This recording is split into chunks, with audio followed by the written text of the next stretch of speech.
The Rolling Stones had a theory. It was tried. They published it. It was tried. It didn't work. I've spoken on many campuses. You tell the kids in school that their theory is as good as someone else's, and boy, you get theories. Every so often you hear a new one. Call a lab, ask them to try it. Nothing worked. What I'm saying is that nobody was rejected based on how old they were or who they were. One theory is as good as another, yet nothing worked. Up until October of 1981, there was only one theory that almost everybody could buy. It was a statement made in one of the world's biggest laboratories. The image on the Shroud of Turin could only have been produced by what may turn out, ultimately, to have been the greatest burst of radiant energy ever known to man, possibly exceeding even that of a nuclear bomb, emanating uniformly from every pore of the man's body, from the inside out, in a millisecond of time. I once timed a strobe light at an airport at 9 times a second. This would have been 1,000. In a thousandth of a second or less, producing a temperature that one man estimated had to have been in excess of 2,000 degrees Fahrenheit. Enough in a millisecond to scorch the cloth, but not destroy it. Undoubtedly, this would be the experience the Christians normally call the resurrection. Bong! Except I've got to say, how do you duplicate the resurrection in the laboratory? That's our problem. Now, I got no way to prove why. I stick my neck out every time I say it. I'm some kind of a biblical fundamentalist. I don't know what kind.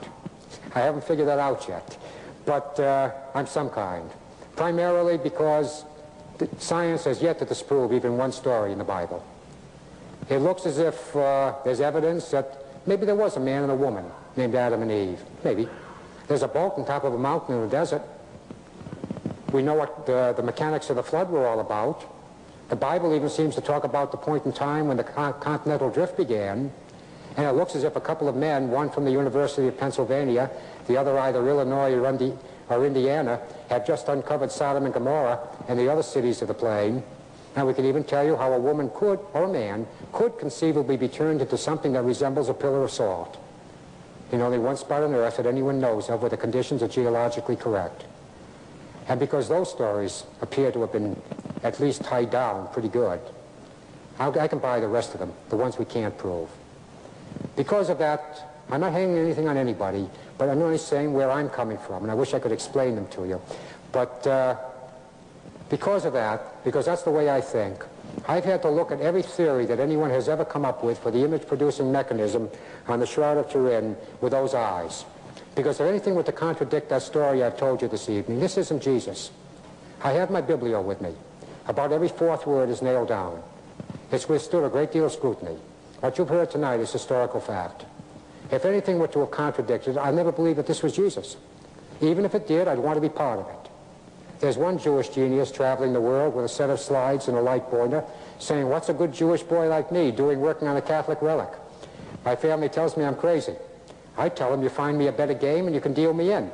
In the meantime, I'm going to play in this one. Me too. It's the best game in town. But nothing has contradicted it. And it's too late for it to happen now. But only one theory fits in. And no, we cannot prove it. We may never prove it. But suppose someday, and it's happened in the past, every telephone in the United States and England all go off at the same time. Some lab is screaming, you won't believe what we just found. Nope, never do. You just check it. Suppose this time we've got the frequency. Now we can talk about it. Radiant energy. It doesn't have to be thermonuclear. Those lights are radiant energy. If you don't believe it, come up here and stand with me. So is sunlight, X-ray. But almost every single time when it occurs in a burst, it's accompanied by a brilliant white light, a flash, a glare, a burst of white light, something that's going to light up the entire sky. With or without a mushroom cloud, with or without sound, that white light is there just about every time. And sure, I believe in angels. I can tell you angel stories from now until tomorrow afternoon. I know too many people who have seen them and talked to them. And these kids wouldn't dare lie. They're scared. I've been present when they were. As I said, I've got loads of stories. I just don't believe that at that hour before dawn, before the Jewish women showed up, and incidentally, the Bible does say that 4 writers that tell us that the women saw angels. I don't believe that the hour before the Jewish women showed up that the Romans saw an angel. I think that what they saw was the mechanics, the cause and effect of the resurrection, how the Father went about raising his Son, and they did not have the vocabulary with which to describe it. The term radiant energy did not exist in the first century. It's possible that we know too much about it. Is it possible that the Roman legion told Matthew that there was a tremendous burst of white light? The stone went sailing over their heads. Jesus came out, and because the women had seen angels and Matthew believed the women, maybe he thought the Romans did? I don't know. But try this on for size. A Middle Eastern night. There's no pollution in southern Israel even today. There are nights when the stars are bigger than saucers. No rain at this time of year. Dead silence. Nobody in their right mind would go anywhere near the garden. The body very thoroughly dead, wrapped in a sheet, lying on some kind of a slab. The Romans were not asleep. Polybius said, and he was no Christian, that they would be checked every hour and a half maximum by a centurion to make sure that they were awake and on duty. They would probably have been bored to tears, but they'd have been leaning on their spears looking for trouble. Suddenly something, and science has no hope of ever proving what it was. One nuke said, "Give it up. We just don't understand the physics of a miracle." Something within that body triggers the most unbelievable burst of radiant energy ever known.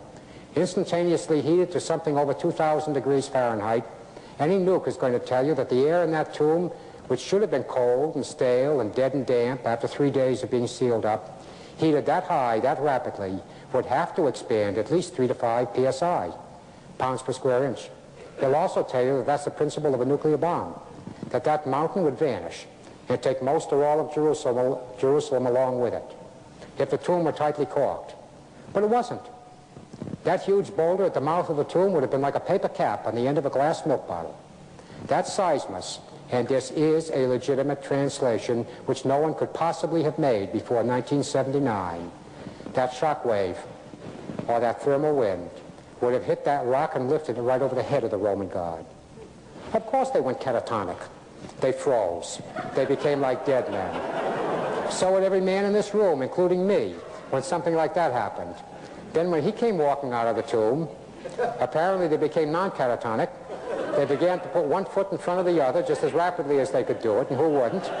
They checked out of that piece of real estate. And it's interesting that the pride of the Roman legion did not report to their own centurion in Antonia.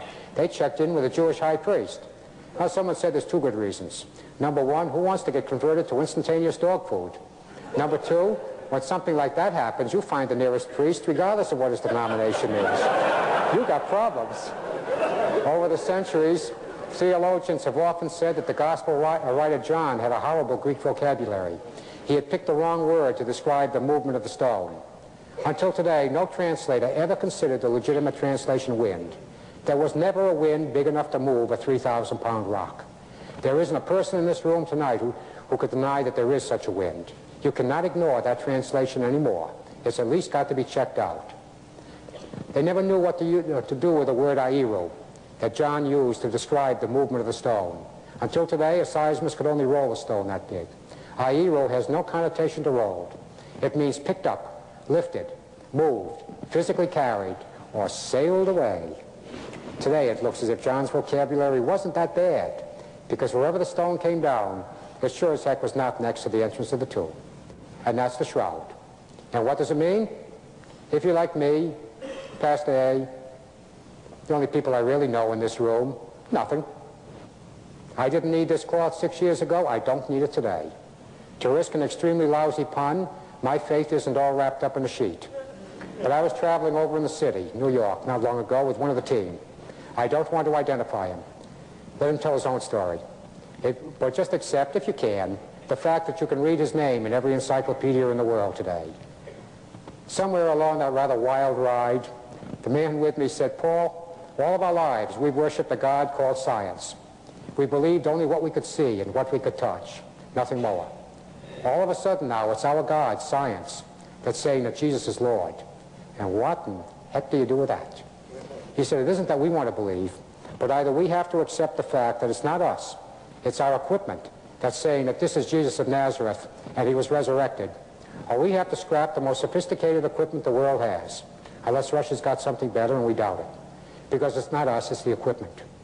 And if that's true, this whole thing's like a computer, 1 and 1 is 2, 2 and 2 is 4. If that's true, it doesn't mean a blessed thing what my wife believes. It's what in heck am I going to do with it?" Well, he did. I prayed with him.